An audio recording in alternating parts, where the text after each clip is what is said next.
When Donald Trump's campaign handlers told him to say he would drain the swamp in Washington, he didn't understand what drain the swamp meant. He had never heard that phrase before. He didn't want to use it. But then he read it on the teleprompter at one of his rallies, and the crowd went wild because they understood what it meant: clean up all the dirty, lobbyist-driven and money-driven corruption in Washington.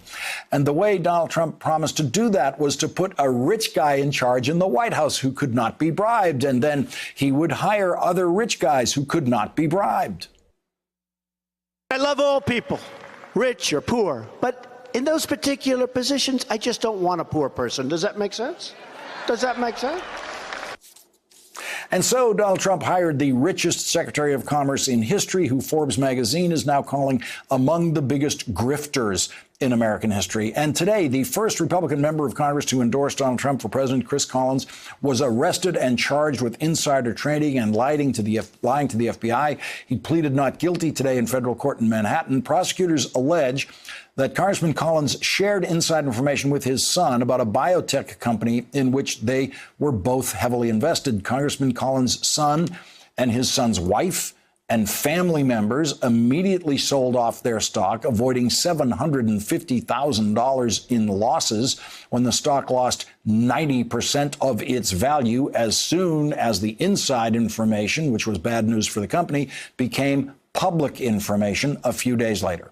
Prosecutors say that Congressman Collins actually made phone calls to his son to pass along the inside information while he was at a White House congressional picnic last year. There's video of him at that picnic with the phone to his ear, making those phone calls.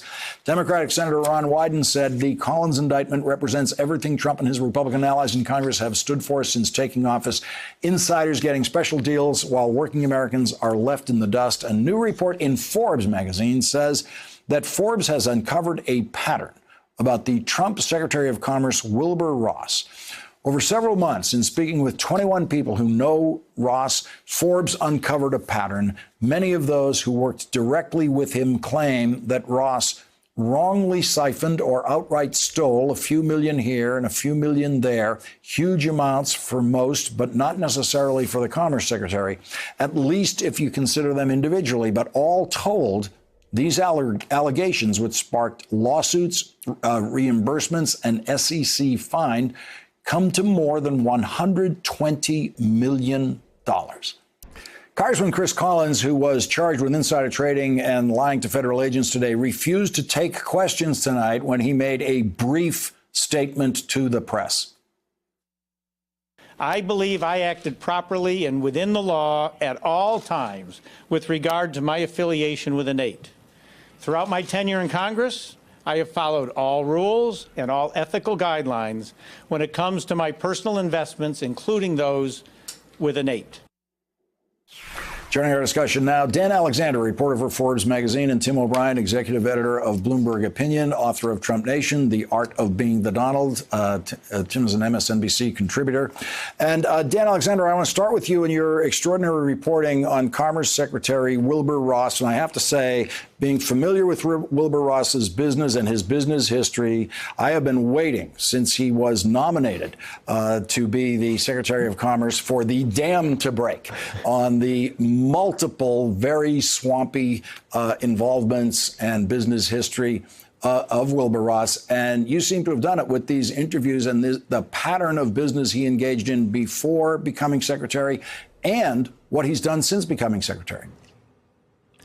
Yeah, you know, there's a lot of rich guys who get sued for various things, but not like this, not by so many former partners, by so many investors, to have such consistent allegations and to have it all add up to such a significant amount of money. I mean, $123 million is a huge sum for anyone, including Wilbur Ross.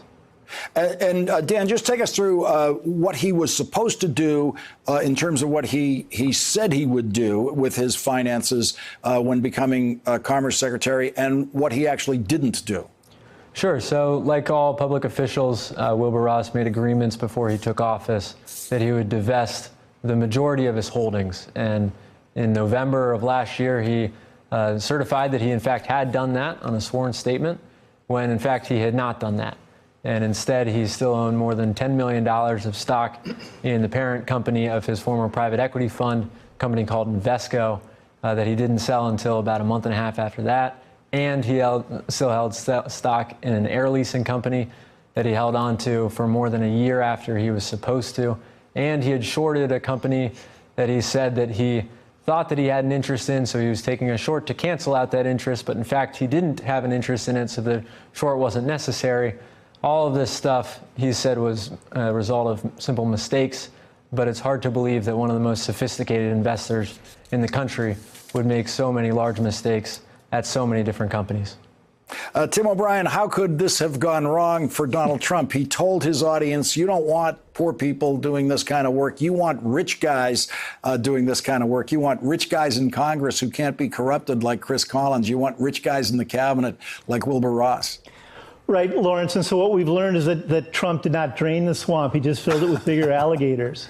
And you know, Dan's great reporting, which I admire so much, has really exposed just around the fact pattern everything that's untoward about Wilbur Ross's holdings while he's serving as the Commerce Secretary. And there's been a lot of really great reporting in addition to Dan's around this. And the list is almost so long it would be impossible to get through it in this program. In addition to the stuff that Dan has already pointed out, Ross was negotiating trade agreements with China during a time when he owned a company that was exporting natural gas to China. He had a shipping company that was doing business in China and was partially owned by the Chinese government while he's overseeing trade policy with China. He has another company that's exporting steel from South Korea at the same time that the Trump administration is imposing steel tariffs on some of our competitors, but giving South Korea an exemption. All of this stuff it just smells, and it's amazing that it's taken this long for it to come to a head. Dan, how long have you been working on the Wilbur Ross story? Well, there have been many Wilbur Ross stories, but I first started covering him about a year ago when we were looking to see how much money he was worth, and that was when we uncovered that although he had been claiming to us for years that he had billions of dollars, he in fact did not. And once you figured that out, then sort of all of this other stuff started unraveling.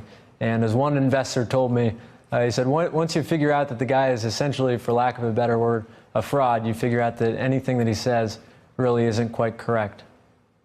Tim O'Brien, quickly take us inside the head of Donald Trump tonight. He's watching Chris Collins charged with these crimes along with his son.